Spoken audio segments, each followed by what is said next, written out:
कक्षा 12 के विद्यार्थियों के लिए है विषय सामान्य हिंदी कक्षा 12 अर्धवार्षिक परीक्षा। देख रहे हैं गवर्नमेंट इंटर कॉलेज का पेपर है, इसी सत्र का परीक्षा चल रहा है। और दुकानदार ने कहा कि सर जी मेरा पेपर बहुत से ज़िलों में जाता है, यूपी के बहुत से ज़िलों में जाता है और मैं आशा करता हूं कि यही पेपर आपके विद्यालय में शायद आया हो।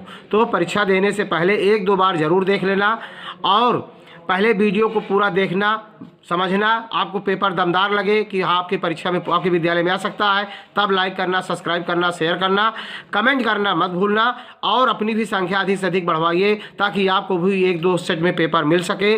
जैसे क्वेश्चन पेपर पे आते हैं, अष्टायाम के रचयिता हैं नाभादास। 4 विकल्प दिए गए हैं, जो सही है उस पर हम सीधा टिक कर रहे हैं। सदल मिश्र की रचना है नासकेतो उपाख्यान।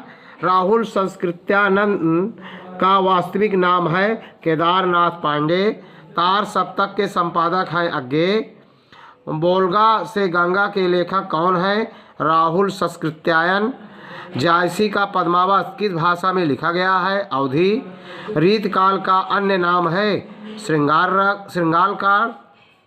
विनय पत्रिका किस भाषा की कृति है? ब्रज भाषा की कृति है। आधुनिक युग की मीरा है महादेवी वर्मा।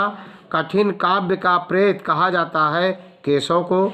अगला देखिए, तीसरा क्वेश्चन है, दिए गए गद्यांश पर आधारित प्रश्नों के उत्तर दीजिए। इन प्रश्नों को आप गद्यांश को पढ़ेंगे और नीचे जो प्रश्न पूछे गए इनका उत्तर आपको लिखना है। ये आपके टेक्स्ट बुक का है, किताब का है, अपना स्वयं करेंगे, किताब में सर्च हेरेंगे, ढूंढेंगे, आप जरूर पा जाएंगे। जो कठिनाइयाँ होगी अगर आप कमेंट करेंगे तो हल भेजा जाएगा, लेकिन अपनी भी संख्या बढ़ाइए, शेयर करिए इसको।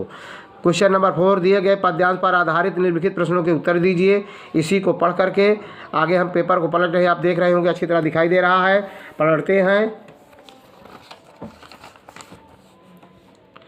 अब इसी प्रश्न पर ये प्रश्न दिए गए हैं, इनका उत्तर इसी पद में है, आपको ढूंढ करके देना है। निम्नलिखित में किसी एक का साहित्यिक परिचय देते हुए उनकी रचनाओं का उल्लेख कीजिए। आचार्य हजारी प्रसाद द्विवेदी, मैथिली शरण गुप्त, जयशंकर प्रसाद। पंचलाइट अथवा ध्रुव तारा का सारांश अपने शब्दों में लिखिए। आलोक वृत्त खंडकाव्य के आधार पर पंचम अथवा खष्टसर की कथा का सारांश अपने शब्दों में लिखिए। 8वां है, निम्नलिखित अवतरण का संदर्भ सहित हिंदी में अनुवाद कीजिए।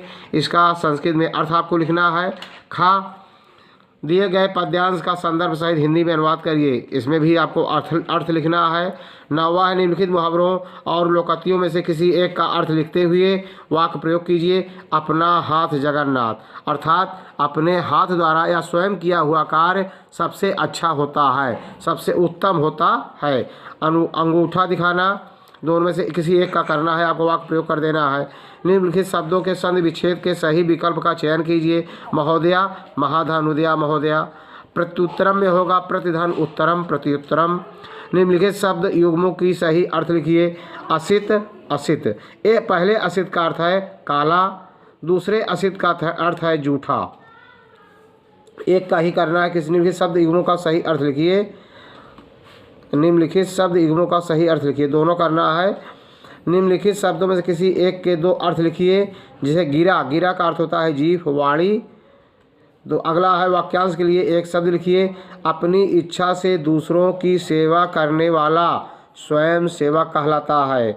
समुद्र में लगने वाली आग बड़वा नल कहलाती है। निम्नलिखित वाक्यों को शुद्ध कीजिए।